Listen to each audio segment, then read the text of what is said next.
Prime Minister Narendra Modi assumes his office for the third time on Monday and signed his first file.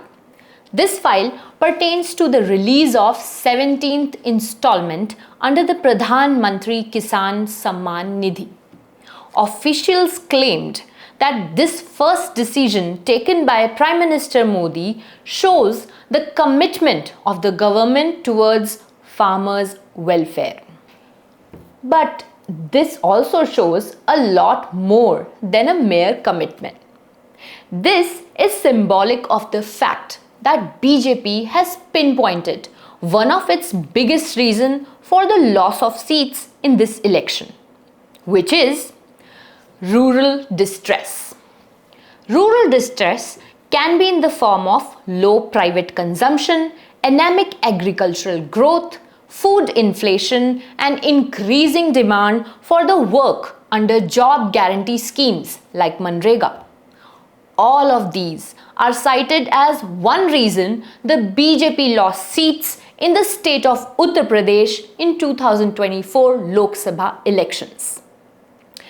For nearly a decade, the government of Prime Minister Narendra Modi has said farmers' income would be doubled.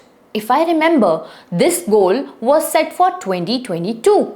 But in contrary, rural distress is still one of the biggest problems throughout the country today.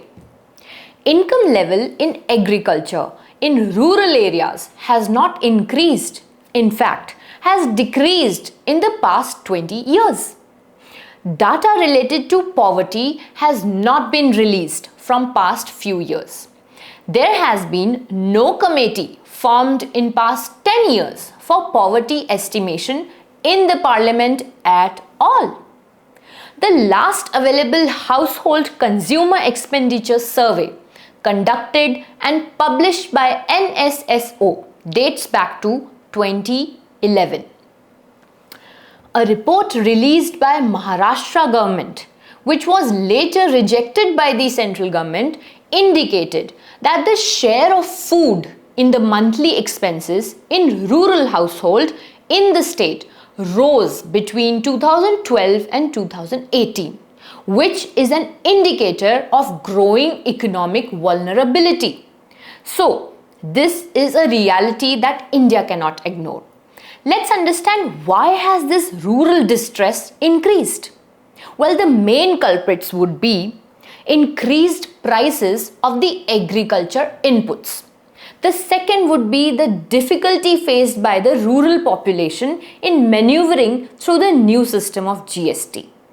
COVID too widened the rural-urban connect, and the very less attention of government towards the schemes like Manrega, where wages were either not released at all or are released very slowly. Given that this scheme also is an employment guarantee but only for limited days in a year. Even the concept of minimum support price has very less awareness among the farmers, which leaves the rural population to get exploited by the intermediaries easily. Thus, people involved in rural agriculture are apparently getting hooked and dependent on government schemes to continue their daily life, which isn't a good sign for a country at all.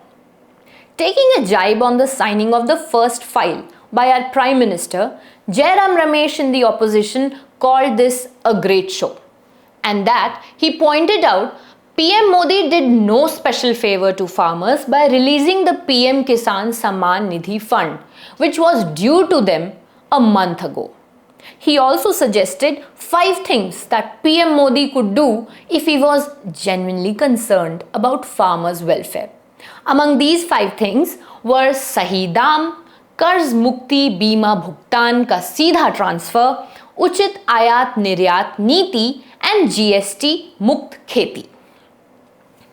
Well, farming in India has been unprofitable for almost 2 decades. It's a data released by OECD in its 2018 reports. For India's rural community, half of whom depend on agriculture, these losses impact incomes and livelihoods, and apparently also impacts the vote share now. This is Shivani. Thanks for watching.